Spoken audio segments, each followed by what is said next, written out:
Tonight we are doing scene changes for the first time. It's very much a working rehearsal.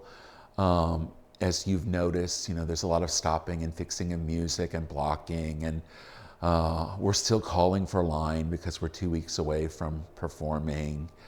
So right now it's kind of in the crater of the volcano, if that's a good metaphor. A lot is happening and a lot is changing. And then a lot of good stuff that's been happening in the last few weeks we're solidifying. We have 4 days off after tonight. So I think Seth was hoping we'd get through the whole show. I don't think that's gonna happen tonight. But what is happening is very productive. But those 4 days, I'm actually looking forward to them to solidify my lines and my music. My favorite part of playing father. I like the scenes I have with mother. I think they're really complex and they look really simple on the page, but they're very complex when you think about the gender dynamics and power and privilege and all of that stuff. He's immensely wealthy and he's in a time in America where he is trying to hold on to the way things are. He doesn't want things to change. It's kind of a symbol for patriarchy, I think. And things are just moving too fast for him at this point. And the metaphor of the song, of music, how the music has changed and he can't follow it anymore. It's different. It doesn't seem like he has a dramatic arc that is as big as everyone else's, but I think by the end of the play he has changed. He does go on a journey. I'm Krista Digis and I'm playing Edgar / little boy. My father is leaving to go to the North Pole and I'm going to be staying with my mother for a year before he comes back.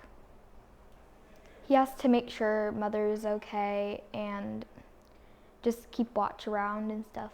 He doesn't quite make it to the North Pole, but he's gone for a little less than a year, a few months, several months. And he comes home to find that his house is completely turned upside down because mother has found a child, and now we've got the mother and the father of this child who've kind of brought their lives into our lives, which precipitates a big conflict.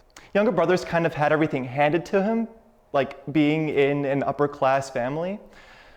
And so he has pretty much everything he could need and want in the world, but in the beginning of the show, he really doesn't have a purpose and doesn't really have a sense of identity. But basically, as the show progresses and as Coalhouse starts fighting for his cause, younger brother kind of latches onto that as something to kind of identify with and to kind of fill a hole in his life. So he really kind of tries to put himself in their shoes, even though he'll never really understand the pain and the struggles they go through. I mean, I do say some pretty objectionable things in this musical, which for me is really interesting because I identify as a multiracial person, but I can't kind of put my kind of personal sensibilities over the character in a way that distorts what the playwright was hoping to present. So he can be ugly, but I think that's a very human thing. I think that none of us goes through life without being ugly once in a while, and hopefully what we can take away from this is, we can always do better. This show cuts deep, so be prepared for your heart to be kind of ripped out of your chest. If you've never seen this show, you need to see this show. If you have seen it, it's time to see it again.